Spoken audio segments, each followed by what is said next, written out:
Hey everyone, Chanel here from the Shubert organization, and I'm so excited to be bringing you the second installment of the Shubert Advocacy Series.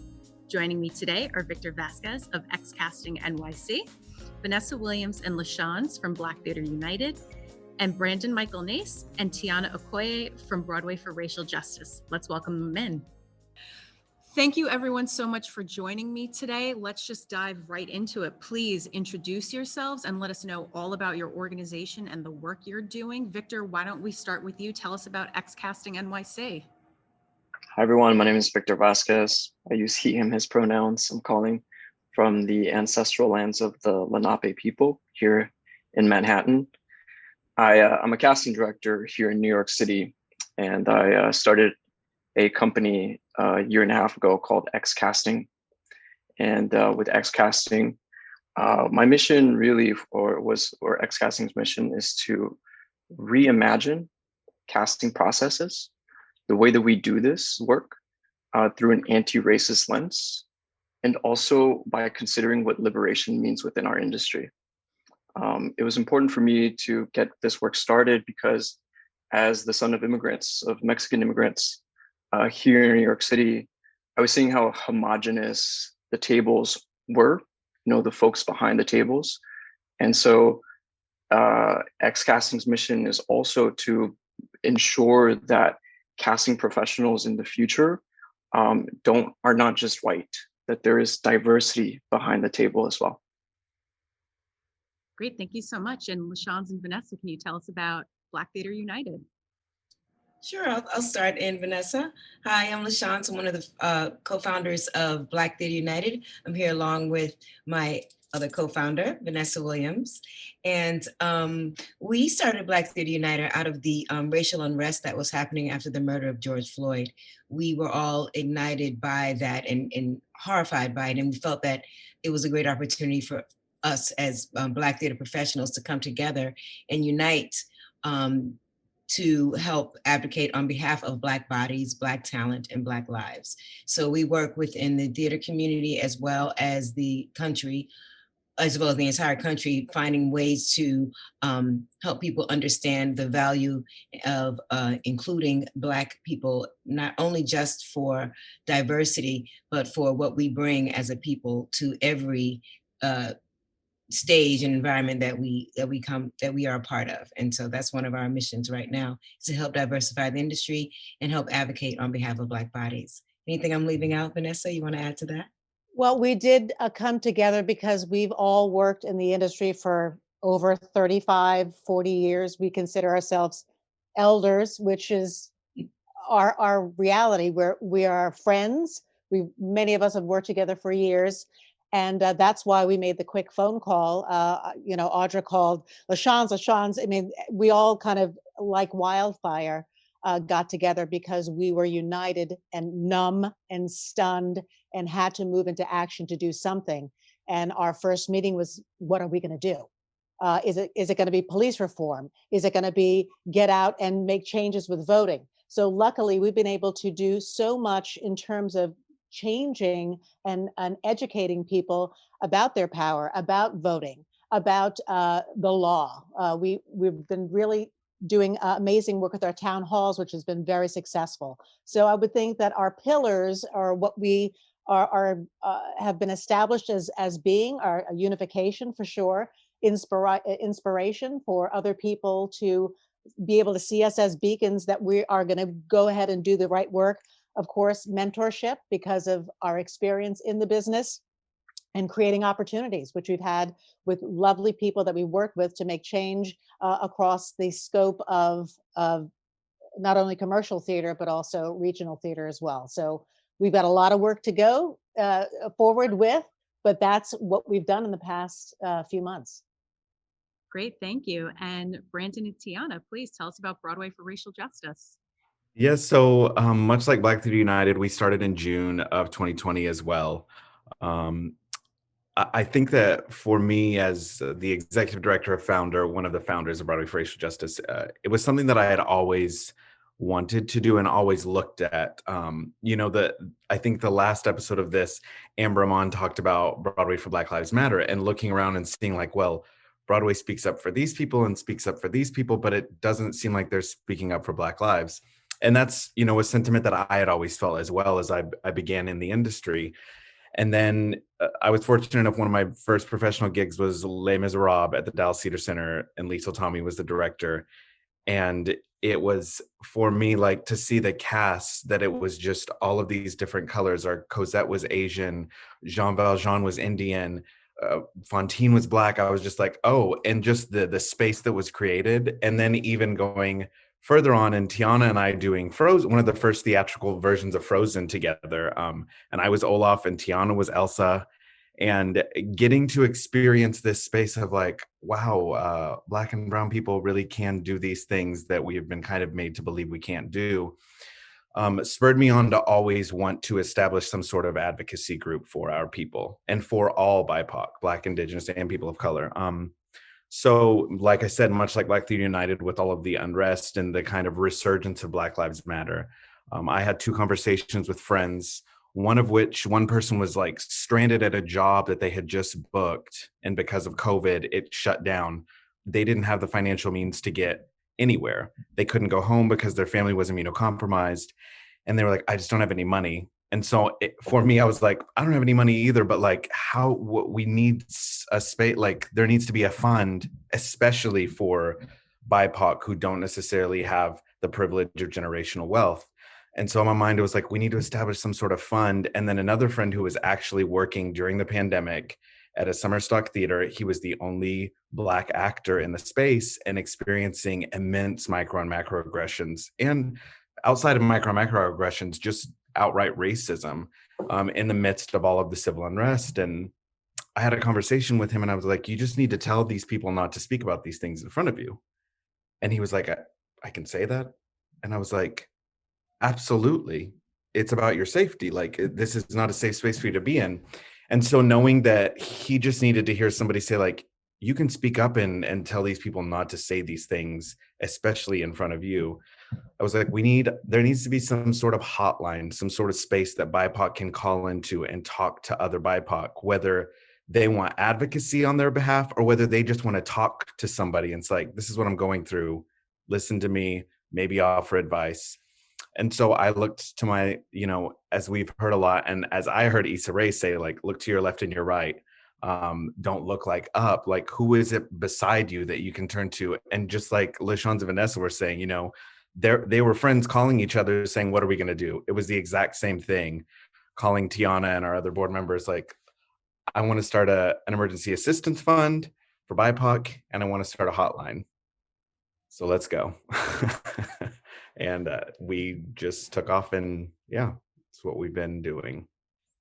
I'll just trail off of that. Hi, everyone. My name is Tiana. I'm coming to you from traditional territory of the Chumash and Tonga people, also known as West Hollywood, California. Yes, to everything Brandon said, I was on board right away. He called me, I answered, I said yes, we jumped in, and we have been nonstop ever since we started. Some other things that we have been in the process of building and working on, we have an allied program where institutions and theatrical organizations can ally themselves with BFRJ, and we can take a look at their protocols for their upcoming season and their year and readjust with them on ways to make a safer space for BIPOC theatrical actors, anyone in the theatrical space. So we're really excited about that. We also had a very successful Decolonize This conference for educators and students, which was so inspiring to see and be a part of, a space for people just to gather and talk about allyship, talk about getting activated, and as Vanessa was saying, voting, I was definitely very activated this year in terms of voting. So that was my seminar that I spoke at. So those are just a few of the things that we're working on, but I'm so happy to be here and happy to be in conversation with you all. Thank you. So getting right into it now. What do you think is the biggest obstacle this industry faces in becoming truly equitable, diverse, and inclusive? And how do we overcome that? And I frame that in such a way because the 5 of you here are not the only people doing this work. There are countless organizations that have come forward. So it is not a lack of resources. It's not a lack of people to turn to. So what, in your opinion, do you think it is? And how do we overcome it? You know, you brought up, Chanel, like there are a lot of different organizations, and I think that's a huge thing and something that's important. And I think it tends to, what I've heard a lot from people outside of these organizations is like, well, there's so many people doing things, and like, who do we listen to? And I'm like, yeah, there are a lot of people doing things. There needs to be a lot of people doing things, and you should be listening to everyone. You should be talking to everyone. We're not monolithic. You should be taking in the views, ideas of all of these different people, and especially all of these different people of color in these organizations who have activated to fight against something that they didn't create, that wasn't created with their hands, but they're fighting to fix it for their people. And so I think one of the biggest things is, I was talking in the BAC forum and I said 2 words. I said divest and invest. Where are we divesting? What are we divesting from? And also, what are we investing in? And I think as I think about all these different organizations, I'm like, are the PWIs within our industry divesting from the ways in which they want to insulate within themselves further, and investing in these different organizations that you see in this space, that you saw last week in this space? I think that's a really, really important thing. Are the leaders of these PWIs reaching out and listening to and talking with and coming into community with these organizations in this room, outside of this room? Whether you know the leaders or not, are you taking the time to come into community with these people of color who are activated and who are very, very graciously giving you an abundance of resources and solutions? You said one of the biggest obstacles. I agree with what everything Brandon just said, but I also think one of the obstacles is the lack of desire to give up power. I just think that's the source of it all.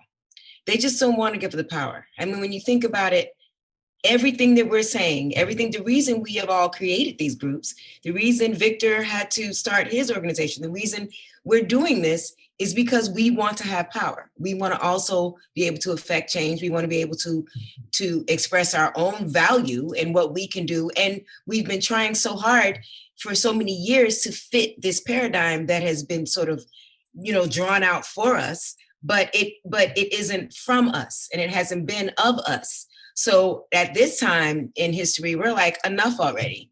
If you don't want to include us as you would equally value yourselves, we're going to do it for ourselves. And we're going to create the power. And we're going to divest our own power to invest in the right way we need to. So I agree with you, Brandon. And I think essentially that's what we're all doing. At Black Theater United, we have our heads down, we have our blinders on, and we're not listening to anything that's going to create any tension or distraction. We know we have work to do. We have the power, our collective power. One thing about Black Theater United, like Vanessa said, we're the OGs in the room.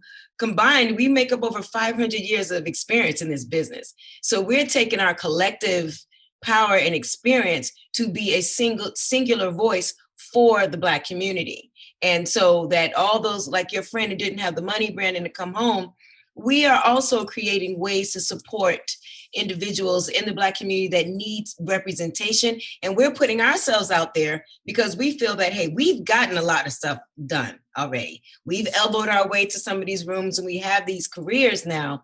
And we have these relationships because we've been in the business for so long. So we can call someone and say, hey, I need you to pay attention to this. And we're doing that on behalf of all of us in the business, not just Black Theater United. And so we're trying to take some of that power back. I think that's what's been the largest obstacle. And just expounding on that, the power is seated in a group of people, and I think the biggest obstacle is them not being aware. This past year has been like, oh, I didn't realize my staff was not, and seriously, we've heard, I didn't realize my staff was not multicultural. I didn't realize our artistic directors were not multicultural. I didn't realize that our boards were not multicultural. So it's been a real shift in people not being aware of the diversity that needs to be there. And that's where we come in to make sure that, okay, now that you see us, now that the door is open, this is what we insist on to make it fair. So it's been really interesting to make the change and hear the excuses and hear the real unawareness of the life that they have lived. And you mentioned, Brandon, the generational wealth that they've been accustomed to, and that a lot of us do not have. A lot of us don't have the facility to have an internship for a year with no pay, because they don't have the opportunity to have parents that can afford them to live in the city and pay for their stuff and have an internship without any pay. So it's been a real shift in, oh, I didn't know that. The awareness has been the huge obstacle. And now there are no excuses. Everybody knows what needs to be changed. And that's where the power comes in. Do you have the power to make those powerful people make that change? And that's exactly what everybody has noticed and is speaking about right now. To expand on what LaChanze and Vanessa, what you both have shared, I think that the conversation on power is interesting, right? Because it's not so much that we want the same power to then continue the same sort of practices and cultures, right? It's that the power was never to be held by one subset of people. That in fact, that we are thinking about power in a different way, in a way that holds space for so many other folks, so many additional folks, right? And I think for me, the thing that I want to name in this conversation, right, because it's important for us to talk about racism, anti-racism, and the specificity of anti-Blackness, right, in this industry and in this country. And in addition to that, I also think that this country, and therefore our industry, right, theater as an industry, TV, film as well, runs on this market exchange culture. And that is the dominant culture. There is a human dependency on market exchange. And so for me as a casting director, what I noticed in the work, right, this was 4 years ago when I started working as a casting director, was that actors were commodified, that actors were commodities in this industry, that actors do not have value until they are given value, right? And that is like being given value by a director, by a writer, a producer, right? That initially that exchange is, oh, you can be valuable to us, come be part of this project, and then that actor then gains value, right? And in that process, what I started noticing is that it's not just specific to our industry, but it's actually a very American thing. And that in that cycle, what ends up happening is that artists are commodities, and then they're objectified, and then they're dehumanized. And it's so easy for that cycle to continue when it's uninvestigated. And I see that happening so often, and there are still trails of that culture very present. And it's, for me, it's an awareness, right? It's like, not only am I aware of how I do not want to perpetuate that culture, but I'm also fighting really hard to reframe that cycle for other people. And so when directors, creative teams start using language that borders commodification or objectification, it so quickly leads to the dehumanization of artists. And that happens so much more to Black actors. It happens so much more to non-binary actors, to trans actors, to actors of color, right? And so I think that it's just important to name that in this conversation, right? Market exchange has had such a traumatic history for Black folks, right? Like literally, right? When we're thinking about the history and the foundation of this country. And so that those sort of dots are important to connect for white folks. And they're also important for us to connect as an industry, because it's liberation is not a product that we can package and market. It is something that we have to accept, that in order for us to exist and coexist, we have to be rigorous about our analysis of race, class, capitalism, and how all those things are so insidious and they find themselves in our processes all the time. Can I just, because Victor, Tiana knew I was like, absolutely. And it's what I find is like the breakdown and inability to like take stock of this cycle that we're talking about. And then it's like, so go to the root of it. And what is it rooted in?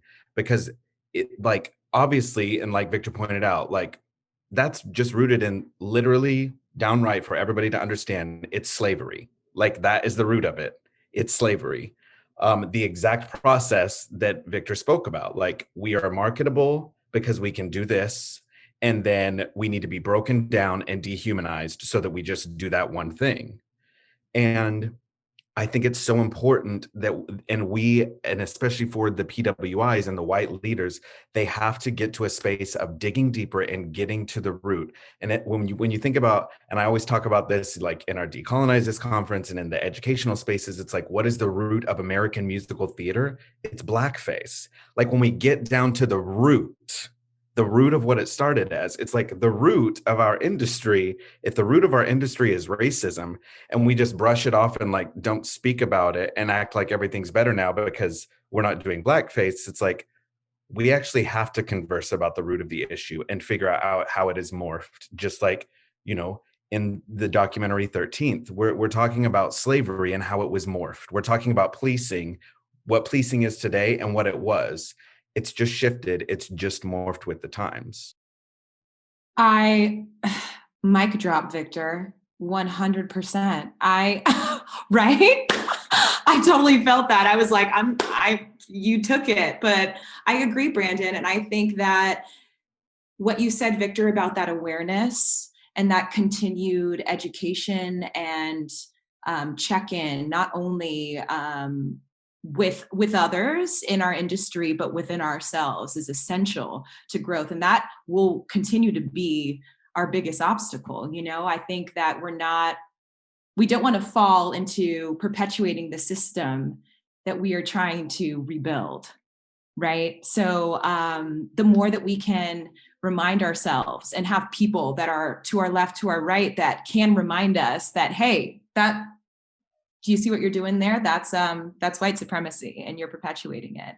Then the stronger we will be as a community, and that going back to community and what that looks like, and building up that strong foundation, I think will take us far. But for sure, I think that awareness is going to be a big obstacle moving forward, because it isn't just one moment, this is a continued process for sure.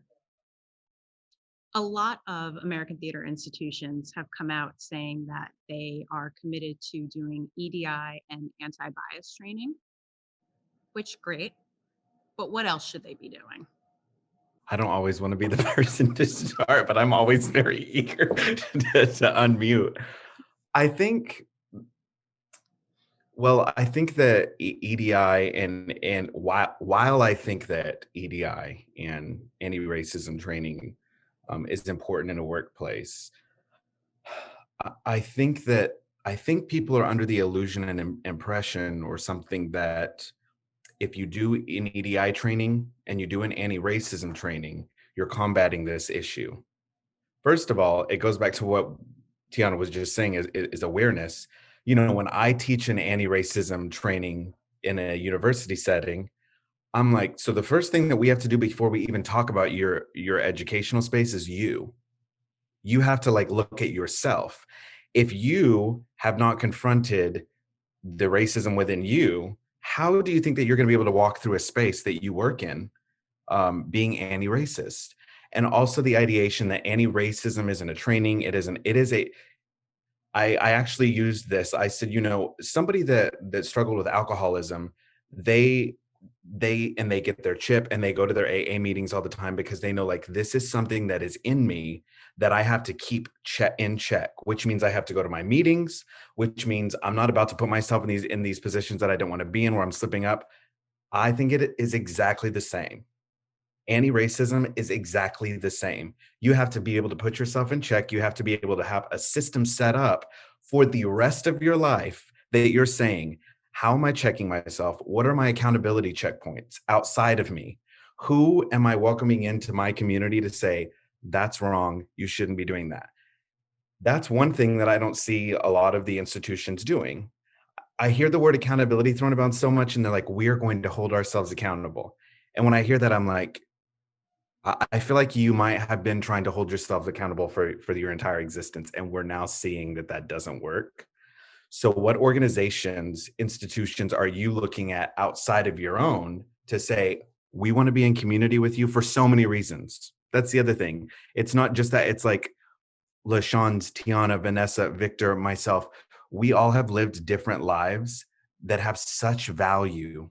And honestly, in this industry, these PWIs should want to listen to and speak to every single one of the people in this space to hear about those experiences, to learn about what our existence has been in an industry that wants to devour and consume us.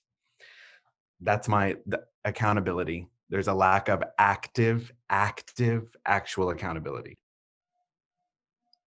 That's what I was going to say.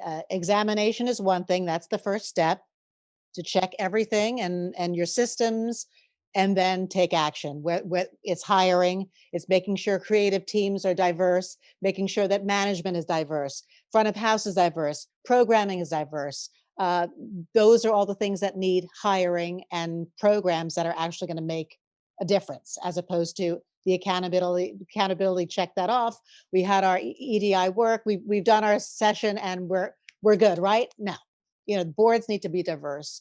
People need to be hired that are diverse. And that's exactly what examination is one thing. Actually hiring and changing all the systems is the next step. And just on Victor, I know you mentioned about being, what was the word that you not bastardized, but all I could think of was objectified. All I could think is I just recently saw the Britney Spears docu, which is basically exactly what you said. As a white person, they knew how to make money, and they destroyed her because that's all they did, is ran her like a horse. But the bottom line is money. So any producer, no matter whether you're Black or Asian, if they know that you can sell the house, and it doesn't matter what color you are, it's about making money. So that's another kind of factor that they're always thinking about. How can we utilize this particular talent to squeeze as much as we can out of what we're producing? Because they have got to be accountable to their investors who put millions and millions of dollars up for these productions. So that's why you hear like, oh, we really can't do a Black show because we're not going to make any money. I've had tremendous opportunities where we had amazing shows and we heard, well, it's a Black show, it's not going to have legs. And that's immediately discounts any opportunity, because they think that Black people won't go and see a big show and spend the money. And you have to re-educate them.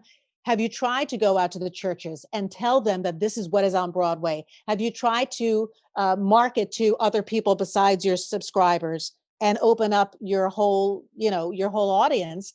And that again is, oh, I didn't realize that Black people would come to the theater and pay money seeing people that they want to see and pieces that they want to see. So again, it's this unawareness, but now it's time to take some action. Vanessa, I want to add that, let's call it what it is. They're being lazy, right? And they're being oblivious. And they are deciding and choosing to look another way. And to that point, right, I want to say that for me, EDI training, bias training is not sufficient enough when your dominant culture is still whiteness, particularly in your leadership at the top. And the reason I say it's oblivious, that those folks who are saying things like what Vanessa just shared, right? The folks who are looking left and right and are saying, "Oh, I just didn't realize that my staff was all white." It's like, no, you knew, it just wasn't a problem. I want to touch back on the obliviousness that we were talking about earlier. And has there ever been an experience in this industry where it was problematic, but someone who is not a Black, Indigenous person of color would be oblivious to the fact that it was problematic? You can go ahead, Brandon. I see you. Well, I mean, I will give an example, but I just feel like it's, my radical empathy wants to set in and be like, yeah, it's called unconscious bias for a reason. But I don't like to use the word but, and I think this is a moment where it is both and. I think that there is aspects of it that is unconscious. I also think that it is so trained and socialized that, like, the opposite of it, I think that we think of at times white supremacy in this way of it's unconscious. They don't know what they're doing. I think it is both and. I think there's that. And in the same instance with the same person, they're like, but I should get this. I deserve, I'm, and at the end of the day, I'm white. This country was set up for me.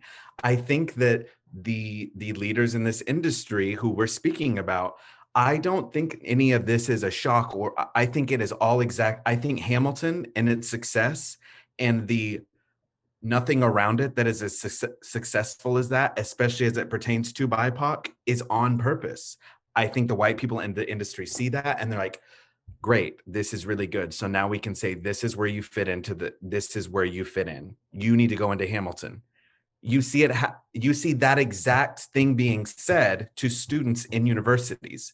That is what Black and brown people are taught as they come into the industry. You're going to be Cole House. You're going to be Aaron Burr. You're going to be in The Lion King. You're going to be in The Color Purple. This is what you do. And I'm like, actually, for me, luckily having the people in my life, no, I do what I do. You're not going to tell me that I only do Aaron Burr, that I only do Cole House. I know that if I want to go off and play a white snowman, that I can go off and play a white snowman. And I'm very quick to say, like, did you not know that was okay? And I'm very public about this. When I was in Cats, I experienced a lot of that. And I tried to go through all of the routes that I was told to go through. I went to company management because it was about stage management. And I was like, the way that they're speaking to me, it puts me in a space of where I feel like I am the servant and they are my master. And it is inappropriate. It is rude. It's unacceptable. And it's hurtful. And the response that I got back was, well, that's just how they were raised in a certain time, and that's just how they are. And so for me, I'm like, how can that be unconscious for you to say that's just how they are, when I'm telling you it is? And it wasn't just that I'm in this office, 6 foot, 195-pound Black man they're saying these things to me. I'm crying in front of you. I'm crying. It's extremely hurtful to me. There is generational trauma in all of us within our DNA that this triggers. And so to say, that's just how they are, deal with it. Is that unconscious? Is that, I don't know. I have a hard time. I'm going to jump in real quick and then we'll get to you, Tiana. Can we all agree that the phrase, that's just how they are, needs to be taken out of people's vocabulary? Because it's not an excuse. It is not a valid excuse. And I am personally tired of hearing it, because I can grow and change as a human being. Everybody else can too. So let's just get rid of that phrase. Tiana, go ahead. 100%. I mean, took the words right out of my mouth. And that just leads me to focus on education. Like, this is the way I think of, I went to school at UCLA, and I think of the way that I was taught to behave the way I was told really not to speak up.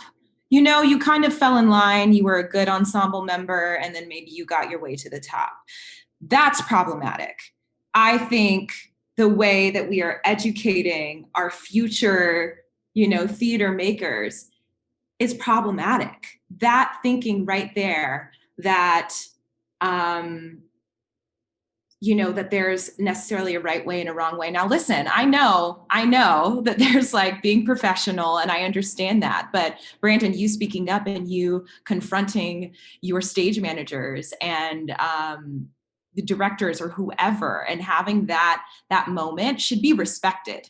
And that should just be across the board, no matter who is coming up to speak to you. I think that there is this hierarchy of, you know, who was the most respected in the room, and that needs to change. Everyone should be on this level playing field, and we all should be respected. And once that happens, then we can actually begin to progress, you know, in that area. And then also my second point, this idea of diversity being in. I've seen, you know, a couple years ago, doing a show in New York, this was a common conversation backstage in the wings. I'm not getting auditions because I'm white. I'm not in. I'm not in right now.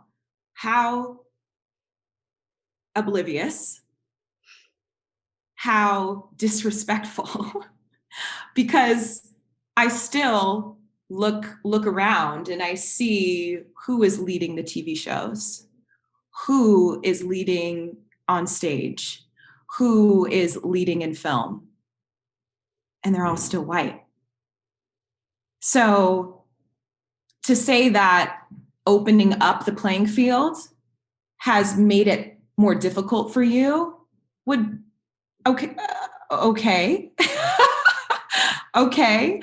But this, you know, this idea of diversity being in right now, that's something I also want to completely wipe, because I just feel like it's false. I want to literally address white people right now. I want to address the white leaders in this business. You think that you can pit these organizations in this room, outside of this room, against each other, that you can get us to come against each other and have, it's not going to happen. I look at the people in this room and I get emotional because of, you're not going to break down the bond that I have with LaChanze, having never met her. You're not going to break it. You are not going to break the bond that I have with Vanessa Williams, having never met her. There is nothing that you can do that is going to break that down. I hope that you hear me very clearly. There is nothing that you can do. If we have problems, we're a family, so we're going to handle it like the family that we are. That's how we do it in our family. One more time, just in case someone. If we have issues, we are going to handle it like the family that we are. It is none of your concern. So, a little out of left field, keeping y'all on your toes. I personally feel that sometimes this can be very emotionally exhausting, but also incredibly rewarding. And I just recently on Instagram saw a post that said, Black history is not all about suffering, it's also about Black joy. And so I wanted to make some space if anyone wanted to share any personal joy that they've experienced recently. I'll just. No, it's me. Okay, it's me. You know what? This was something that we actually talked about at BFRJ when we were planning for Black History Month. Although this month, to be completely transparent with you all, has been exhausting. I think this is like the busiest I've ever been in Black History Month. We really were working towards not only educating and amplifying, but also celebrating BIPOC. And so that has been a huge mission of ours. Personally, Some Black joy for me. I bought some roller skates. Okay, and y'all, I live in California, so I'm sorry, but it's sunny outside. That I'm so sorry. I'm so sorry. I was in New York last year. Okay, I get it. That has been a great source of joy for me. Being in space with you all has been a highlight of my day, to be completely honest. Every time that we have an executive board meeting is, although yes, Chanel, what you said, the work, it's a lot. It's a lot because it's always going to be us reaching out saying, hey, are you taking a look at this? Hey, did you know about that? How can we help? Can we meet, can you meet me in the middle? Can you see where I'm coming from? And it's always going to be that way. And that's just what we've all in this room signed up for. But so although it can't be exhausting, I really, really find that the work that we are doing does spark joy for me. So those are a few things. Sorry to cut you off, Brandon. No, it's okay. I just want to speak centrally. BFRJ produced this concert series called Revival.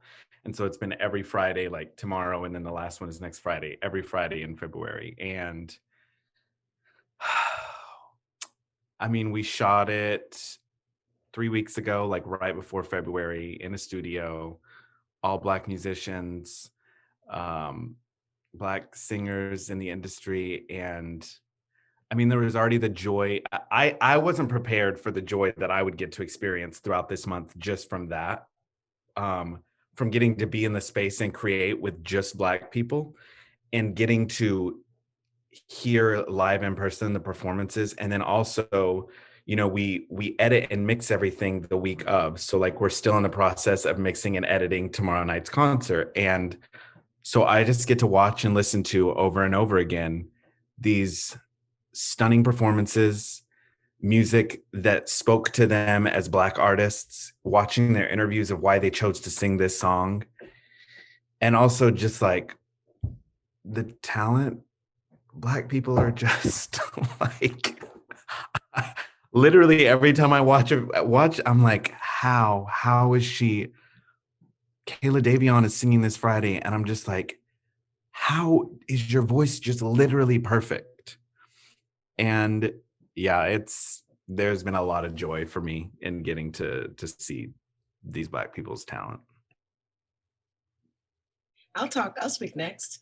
How am I experiencing joy these days? I'm gonna have to go, since we're talking about justice and equality.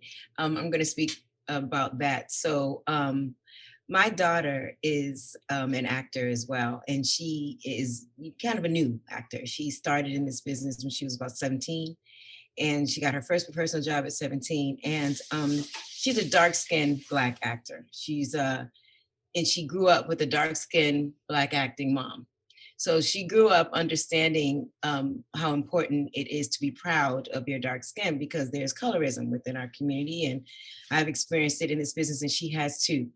But one of the things that brings me so much joy, and it's really your generation, you youngins, you millennials and Gen Zers, it's so inspiring to me to see how you, like you said, Victor, you look to your left and you look to your right and you see the Black people, how you don't value each other in that way. And it fills me with so much pride. It makes me emotional when I see that you all look at each other's inside, at each other's talent. You don't necessarily rate each other on how dark or how light you are. And me and Vanessa, we grew up with that. We grew up with, we came in this business with, okay, you're gonna be the field slave and you're gonna be the house slave. I mean, basically that's what it was, and it in a different way. And, you know, I talk about roles that I've played in my career and how until very late, I mean, recently I got to play the love interest of a very powerful man. And I've got he has to protect me. He has to support me. I am the one that my life is of value to him. And I rarely see dark skin or just Black women on television being protected, being valued, being the object of care. We're always, Black women gonna save the world. That's become a new hashtag. Now we gotta do that too. Now we gotta save the world too. I mean, come on, y'all. I was gonna say my moment of joy on Tuesday was attending Miss Cicely Tyson's funeral. And it was one of those amazing moments where you saw her legacy, obviously, right there in front of you in the casket, in the place of worship that she gave up and surrendered so much of her power and her artistry to a higher being, which she mentioned that all the time. But then speaker after performer, a dancer got up, and she was one of the co-founder of Dance Theater of Harlem with Arthur Mitchell. Then, B.B. Winans sang beautifully. Valerie Simpson played the piano and played beautifully. And it was kind of like everyone was transported. We were not on Earth. We were kind of on another level. And I was so thankful that I got a chance, and LaChanze also got a chance to work with her, but theater allowed me to work with her for the rehearsal process, which was months, then months on stage, 8 shows a week, which she never missed a show. Then we took it to California, to the Amundsen Theater. Then we went to Boston together. Then we did the TV movie together. And I got a chance to witness her, learn from her, absorb from her, talk to her, laugh with her, get hit by her. She was very strong. So if she smacked you on the arm, it stung. When she would smack you on your knee, it hurt. I got a chance to be part of her graduation ceremony at her school in East Orange, New Jersey, the Cicely Tyson School. But just to have that a part of my memory, to be a part of an amazing tribute to life. The Clintons were there, but it was a small, sorry, my dog is groaning, a small, wonderful, intimate example of what Black excellence, Black surrender, Black fortitude, Black grace, and Black influence that I hope to have when I get to 96, praise God, please. But that's the legacy that was so palpable in that day, even though it was sort of sad, but it was joyous because we knew that she had done her work and she had affected everybody worldwide. So that was, to me, it brought me the most joy, and that was this Tuesday. So I hate to brag on it, but I was really, really happy to be in the room and to be included. That's my mother Watts. So do either of you have any advice for the youngins coming up? Advice, okay. I was just like, man, I wish I was there. I was just thinking, dang, I wanted to be in the room where it happened too. Vanessa, I love Miss Tyson. Oh my God, all those funny stories she used to tell me. She's brilliant. But my advice would be to continue to speak out. I just think that your voice is what you have. That's your power. That's your, as my nephew calls it, your superpower. Your superpower is your voice. You have the floor. You have this time is now for you. We can't do what you can do. We've done what we can do, and we're continuing to do what we can do, but not in the way that you are, with your youth, with your the way that you see the world. It's very different. And I would just encourage you to keep speaking up, to lean forward when you need to, when you don't know, when you don't understand, when you need help. We are always here. We love to get those phone calls. We love to get them when you say, I need help with this. We love to be able to say, this is how you handle that situation, because we've been there and we know. So lean forward when you have to, but also continue to pull back, reach back and grab someone to coming after you. Like my daughter's generation, the Z's, they're coming, so when the Z's, and they're a whole different thing, trust me.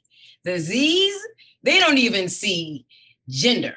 They don't see anything. They're just like, you exist. But I'm saying what I love about the way that your generation thinks is that you are not segregating each other. You are bringing us to everyone to a human level.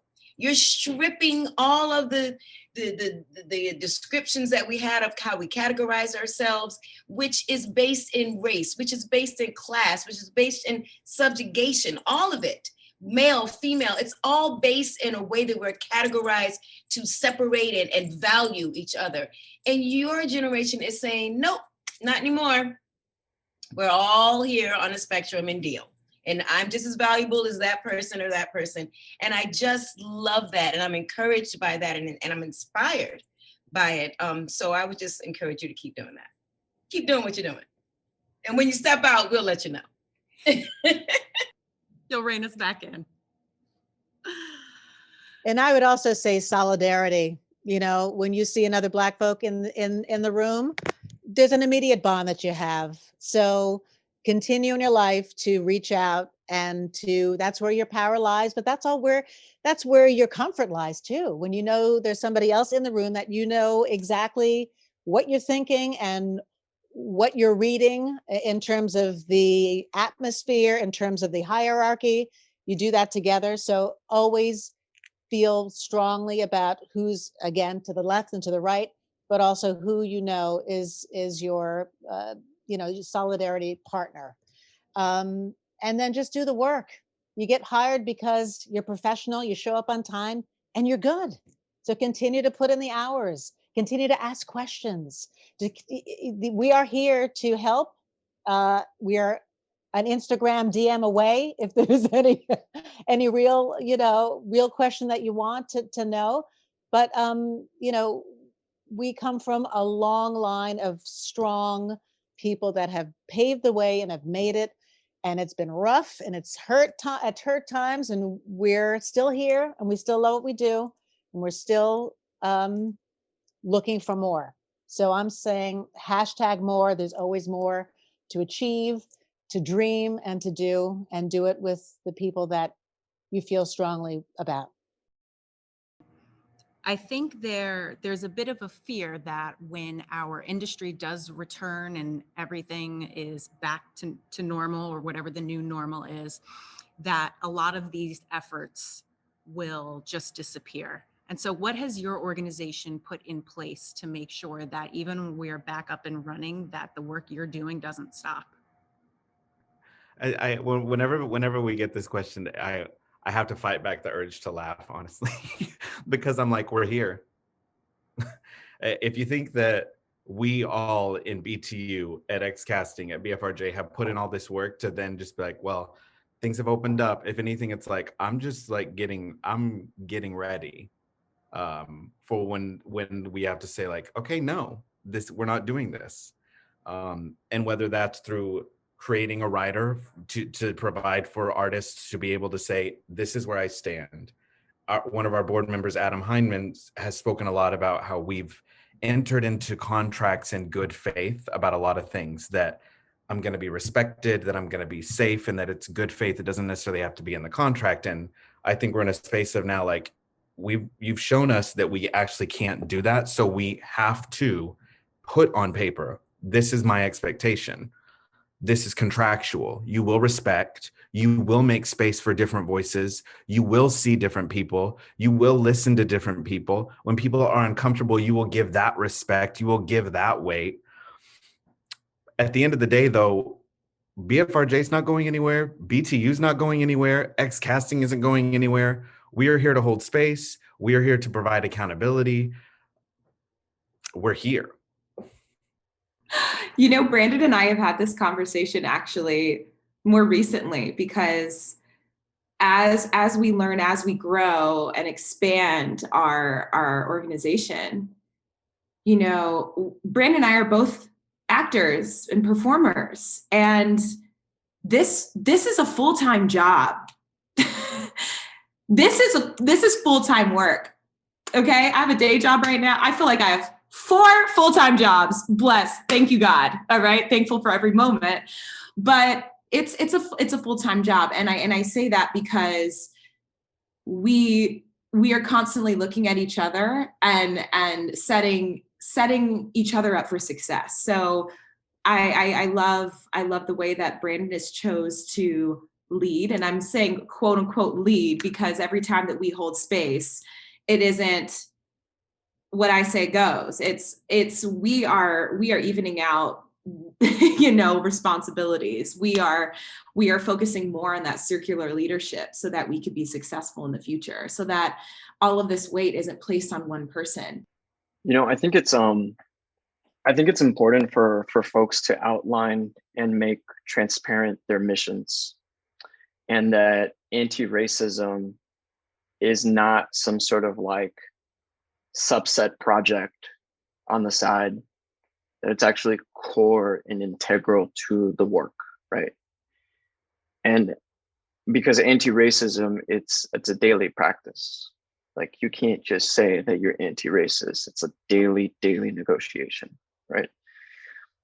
And for me, in X Casting, even when I launched X Casting in 2019, this was even before a pandemic was even sort of in our national or global understanding, I put a mission to X Casting's work. And I'm not sure if there are any other casting companies out there who have a mission or that even make their missions public. But mine has been on my front page website since 2019, and it hasn't changed. And it's this: X Casting, through a shared purpose towards collective liberation and anti-racism, X Casting reimagines the art of casting, right? And so for me, like, what's important to name here is that, just like Tiana said, just like Brandon said about leadership is not a hierarchy, it's a shared purpose. And it was so apparent with the work that I want to do with X Casting that this is a shared mission, actually. And the only way that X Casting can be successful is if it's partnering and working with other people that have and share that mission, that share that language, that share that purpose. And it's out there, it's public, and I just want to invite people to make anti-racism core to what you do, particularly folks out there who aren't Black, right? If you are white or POC, we have to all radically shift the way that we are working in order to make space and ensure the safety and joy and liberation of Black folks in America, right? And that is part of all of our work. And so I'm inviting everybody moving forward, make that core, make it integral, put it in your mission. Don't be shy, don't hide it, right? Lead with it, please, because we all need it. We all need it. I was going to say, we'll continue to mentor and create opportunities. That window is not closing. That's going to be a constant for us in many different ways and areas. And just as Victor talked about specific casting issues, I just want to tell a story about when I was on Kiss the Spider Woman in 94, 95, across the street was Sunset Boulevard, and Glenn Close had finished. And Diane Carroll wanted to do it. And Sir Andrew Lloyd Webber said, well, how can a Black woman play Gloria Swanson? That's how can you do that? And her management said, Gloria Swanson is a made-up character. There is no reason why Diane Carroll can't do it, because she's an actress, and so is Glenn Close. And that argument doesn't make any sense. And they got their way, and Diane Carroll got a chance to do Sunset Boulevard because of the data. It was not a real person. Gloria Swanson didn't live. It was a made-up character. And therefore, the fight to say, I don't care, it doesn't make sense. You allow her to do it. That's how she had a wonderful run. So never give up the fight, which is exactly what you're saying through your lens, but also telling producers and people that are backing it all. It's all about money, and everybody wants to make money, but telling people to make change and not to have this narrow lens. And I think that you're doing that, Victor. And I think that is the fight that has to continue in order to have a representative stage that encompasses everybody, including us. And I will add to what Vanessa just said and what Victor just said with regard to making anti-racism the core. I think that's the mission. Just in every element, in every arena, just break it down. Theater owners, producers, choreographers, directors, casting, in every arena, just point out what it is that needs to change. Even help educate. This is how you can do it. If you don't know, we'll show you how. Even though you do know, you just don't want to because you want to hold power or you want to be oblivious, but you really do know. And that's why we're calling you out. But yes, just to continue to speak truth to power in every situation. Well, thank you all so much for joining me today. I got a lot out of it, and I hope that the people who are watching will as well. And no matter where you are, if you are enjoying beautiful weather or not so beautiful weather right now, be well, and we look forward to hearing more from you and your organization in the future. Thank you.